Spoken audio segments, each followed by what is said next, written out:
Yes, I mean, I started when it was just me and the cameraman and the clockwork camera. Yeah. You don't make natural history films like that anymore. The natural history films now of this sort of quality are made by literally hundreds of people. There may be 30, there may be 50 cameramen who'll be working on one particular program. I think something like 300 cameramen have worked on the series as a whole. Because now you've got the facilities to go up in the skies and the bottom of the seas. You can trek over the polar wastes. You can go over the deserts. You can be in the jungles of the world. And all those pictures you can bring back in order to give a unique picture, which human beings haven't seen until this generation.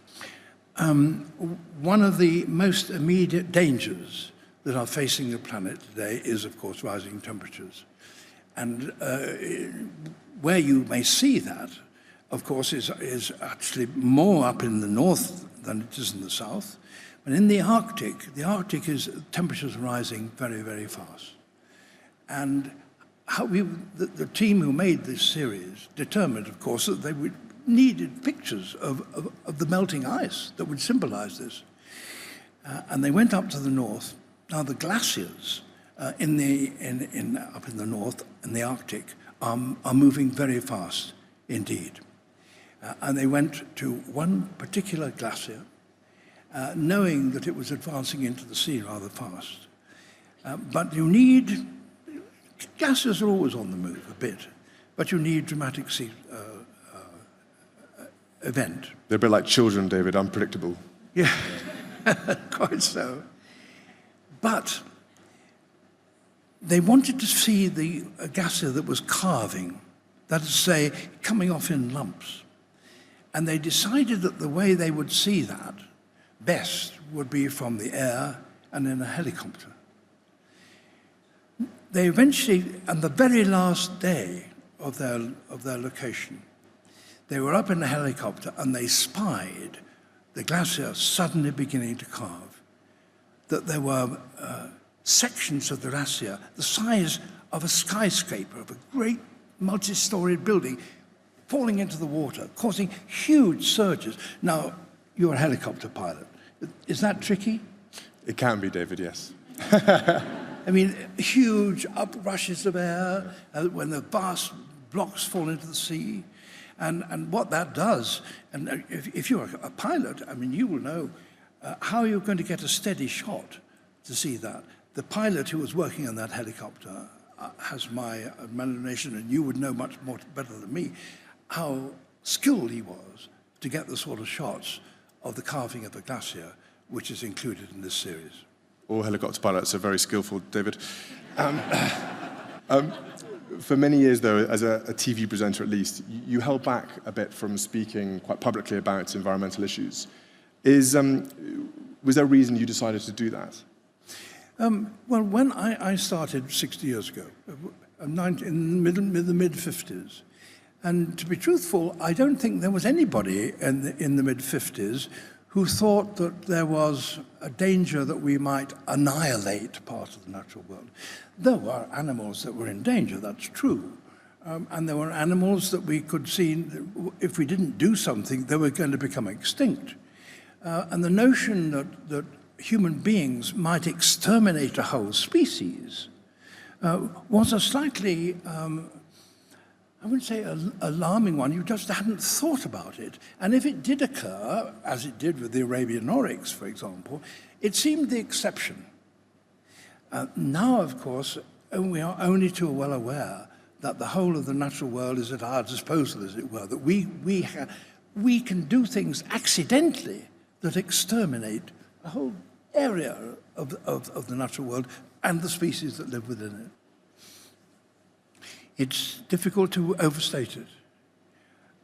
We are now so numerous, so powerful, so all-pervasive. The mechanisms that we have for destruction are so wholesale and so frightening that we can actually exterminate whole ecosystems without even noticing it. We have now to be really aware of the dangers of what we're doing. And we already know that, of course, the plastic problem in the seas is wreaking appalling damage upon marine life, the extent of which we don't yet fully know. And why do you think the world leaders and those in key positions of leadership, why do you think they've taken so long and there have been quite a few faltering steps to act on environmental challenges? Because the connection between the natural world and the urban world, the society of human society, has always, since the Industrial Revolution, has been remote and widening. And we didn't realize the effects of what we were doing out there.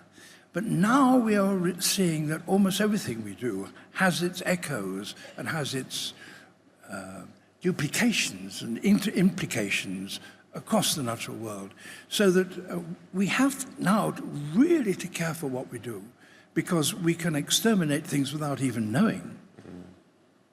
The chain is so delicate, isn't it? And that if you pluck out some of these gaps without realizing what you're doing, the consequences, the repercussions go for generations. Yes. Yeah. And talking of generations, people of my generation now are beginning to step into positions of leadership around the world.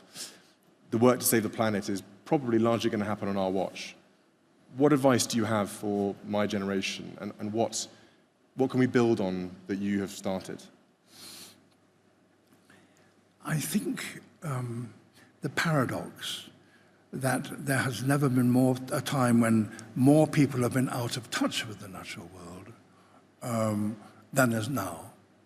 And we have to recognize that every breath of air we take, every mouthful of food that we take, comes from the natural world. And that if we damage the natural world, we damage ourselves. We are one coherent ecosystem.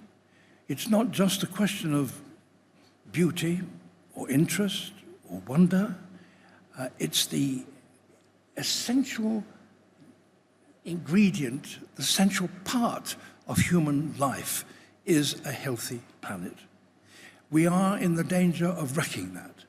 If we don't recognize the sort of connections that I've been describing, then the whole of the planet becomes in hazard.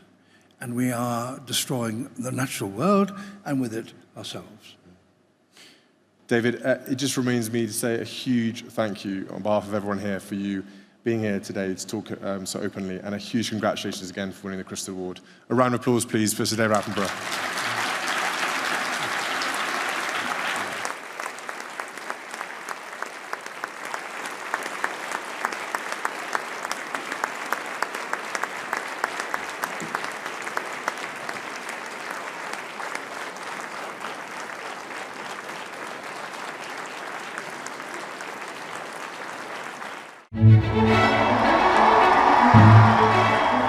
I declare before you all that my whole life, whether it be long or short, shall be devoted to your service and to the service of our great imperial family to which we all belong.